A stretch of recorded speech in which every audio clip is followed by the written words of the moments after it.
Un o themâu mawr o'r emyn Cymraeg yw marwolaeth Crist ei ddioddefaint. Ond prin mewn gwirionedd yw'r emynau am yr atgyfodiad fel y cyfryw, a mae hynny mewn ffordd yn rhyfedd oherwydd fel mae'r apostol Paul yn dweud, mae'r atgyfodiad yn gwbl allweddol.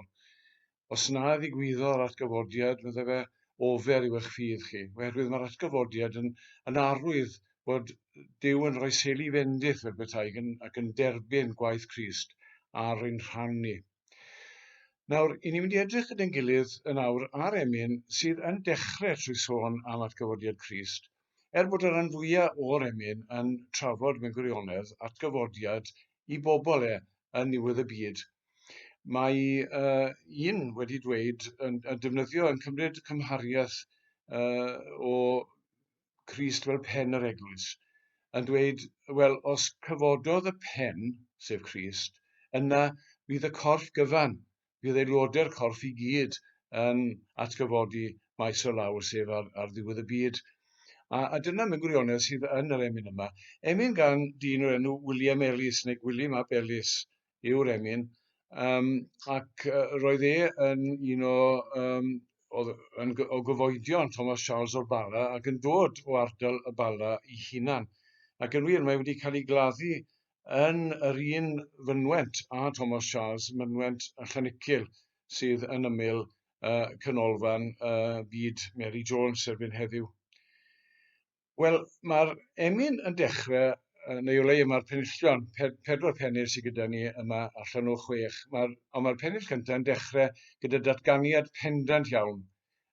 Ni allodd angau di ddal Iesu'n gaeth, ddim hwy na'r trydydd dydd, yn rhydd y daeth.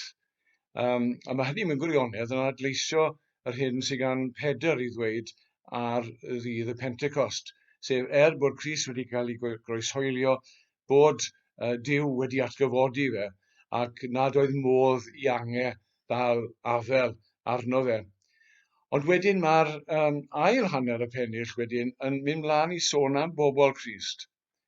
Dyw angau ddim wedi gallu dal Crist, ac yn wir, ni ddelir un o'i blant, sef o blant Crist o blant Duw, mynd i bant y bredd, bod nhw'n mynd i'r bedd fel Crist o'i blaenau nhw, ond fe gwelir ger i fron yn llon i gwedd, a mae'r odl fewnol yna yn neud i'r gair llon yna sefyll allan rhywsut. Ac yn wir, dyna sy'n wir am yr emyn cyfan. Mae yna ddisgrifio pethau gwael drwg yma, ond trwy'r cyfan mae yna ryw hyder a sicrwydd yn yr hyn sy'n mynd i ddigwydd i Gristnogion yn niwedd y byd fel petai. Mae'r ail bennill wedyn yn rhyw fath o weddi. Mae'n dechrau o Dduw yn cyfarch Dduw felly, dod i mi ffydd bob dydd o daith, wel Seion yn nesau dros fryniau maith. Hynny yw, y syniad yma o'r Cristion yn mynd, mae bywyd y Cristion fel ryw fath o beryr undod ac yn gweddio nawr am gymorth, a cymorth i weld Seion neu Jerusalem. Hynny yw, mae Hebrea 12 yn sôn am y fendith fawr a'r fraint fawr sy'n dod i Cristion o cael dod i fynydd Seion ac i ddinas y Duw byw, y Jerusalem nefol. A chi'n gweld nawr yn gweddio am gymorth ar y daith i weld Seion yn nesau dros fryniau maith. Hynny yw, wrth gerdded trwy bryniau'r byd yma, chi'n cael eich goffa wrth gwrs o sawl emyn gan William Spantacelyn sydd yn sôn am cerdded dros y bryniau, tywyll niwlog ac yn y blaen, tuag at wlad yr Iddewyd. Ond wrth fynd dros y bryniau yma, beth sydd angen wneud trwy'r amser yw cadw mewn golwg y bryniau yma, y bryniau nefol, neu Seion, fynydd Seion, mynydd Duw.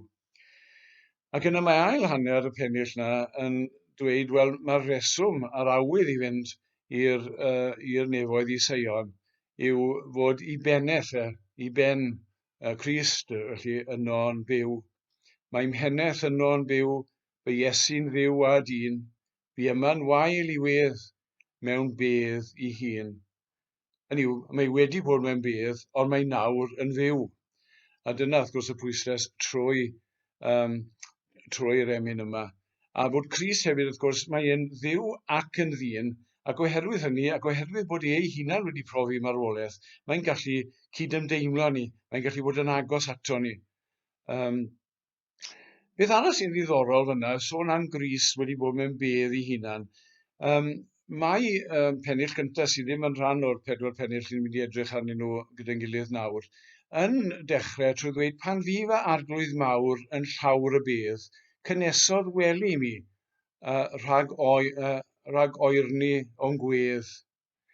A mae un o'r pethau oedd yn beryg mawr a gweud y gwir, os ydych chi'n mynd i rywle i aros yn y dyddiau cyn Gres Canolog, oedd cael gwely tamp. Ac roedd bobl, enghraifft, yn mynd â papur newydd i osod o dan i dillad gwely i gadw nhw rhag y damp yma, fydde'n gallu bod yn angheuol iddyn nhw. Ac mae, enghraifft, mae y garol ar gyfer heddiw'r bore yn sôn am yna bod Crist wedi gorwedd yn y beddrod mwyn tynnu'r damp o'r gwaelod. Hynny yw, mae Crist wrth gynesu'r bedd, yn paratoi'r bedd ac yn tynnu difrifoldeb angau, fel petai, neu angau terfynol o'r bedd ar ein cyfer ni. Gyna mae'r pennill nesaf yn cario ymlaen mewn gwirionedd i sôn am y daith, a mae yna rhyw sicrwydd mawr fan hyn hefyd, i gwmni i gario'r groes drwy foes sy'n fydd, a'i gwmni yn y glyn a'r derfyn dydd. Hynny yw, mae Crist wrth gwrs yn y Testament Newydd yn dweud wrth bobl, os ych chi eisiau bod yn disgybl i fi, i chi'n gofod codi'ch groes a'n dilyn ni. Dyw a Crist ddim yn addo hawddfyd i ni. Ac yn y cwmni yn y glyn, wrth gwrs, yn gyfeiriad at glyn cysgod angau yn Psalm 23.